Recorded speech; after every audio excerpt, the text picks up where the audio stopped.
മുഖ്യമന്ത്രിയുടെ political secretary P ശശിയെ party എന്തിനാ സാർ പുറത്താക്കിയത്? എന്തിനായിരുന്നു?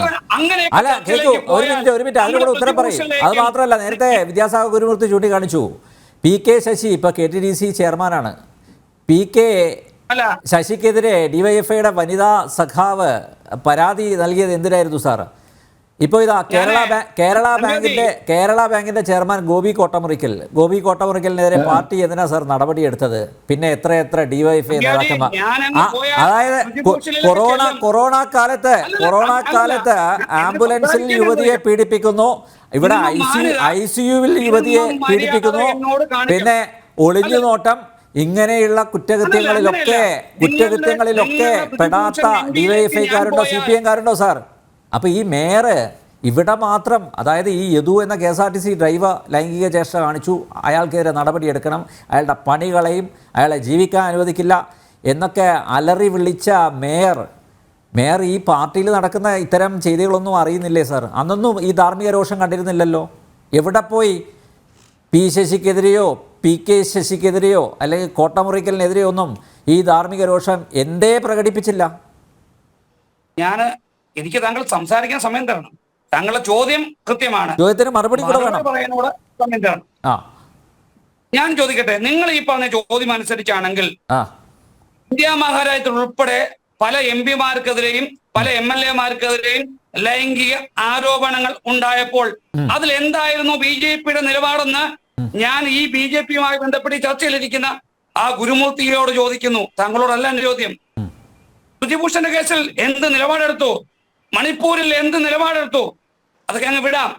നമുക്ക് വീണ്ടും ഈ വിഷയത്തിലേക്ക് തിരിച്ചു വന്നാൽ, ഒരു സ്ത്രീ എന്നെ ലൈംഗികമായ ചേഷ്ടയോടുകൂടി ഒരു വ്യക്തി ആക്ഷേപിച്ചു എന്നൊരു പരാതി കൊടുത്താൽ എടുക്കണം. അതിന് പരമ്പരായികൾ, അതിന് നിലപാടുകൾ, അതിന് വിഷ്വൽസ്, അതിന് തെളിവുകൾ സഹിതം കേസ് വരുമ്പോൾ നമ്മൾക്ക് ആലോചിക്കാമെന്ന്. മെമ്മറി കാർഡ് എവിടെ പോയി? എവിടെ പോയി? അത് പറ. മെമ്മറി കാർഡ് എവിടെ പോയി? അപ്രത്യക്ഷമായോ?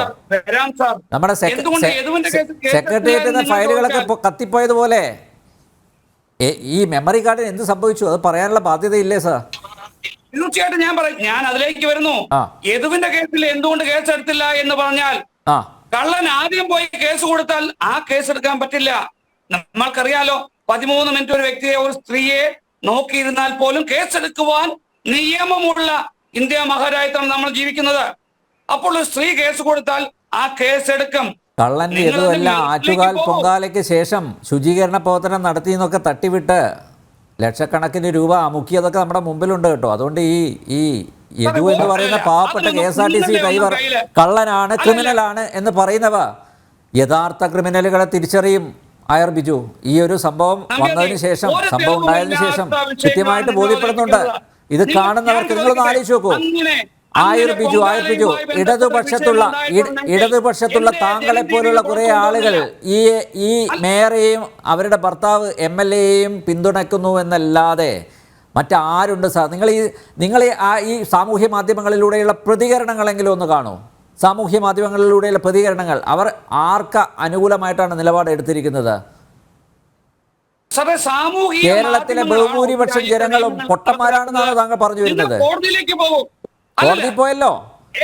കോടതി പോയപ്പോഴാണല്ലോ ഇപ്പൊ കോടതിയാണല്ലോ ഡയറക്ഷൻ കൊടുത്തിരിക്കുന്നത് പോലീസിനോട് കേസെടുക്കാൻ. കന്റോൺമെന്റ് പോലീസിന് ഇതുവരെ എന്തുകൊണ്ട് രാംകുമാർ സാറ് പറഞ്ഞ വകുപ്പുകളെ കുറിച്ച് അവർക്ക് അറിയാത്തതുകൊണ്ടാണോ? പോലീസ് നിഷ്പക്ഷമായി പ്രവർത്തിക്കണം സാർ.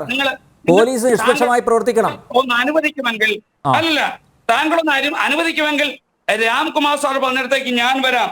166, 126, 341, 353 തുടങ്ങിയ വകുപ്പുകൾ പ്രകാരം ഈ പറയുന്ന ആൾക്കാരെ ജയിലിൽ ഇടണമെങ്കിൽ അതിന് തക്കതായ തെളിവുകൾ വേണ്ടേ സാർ?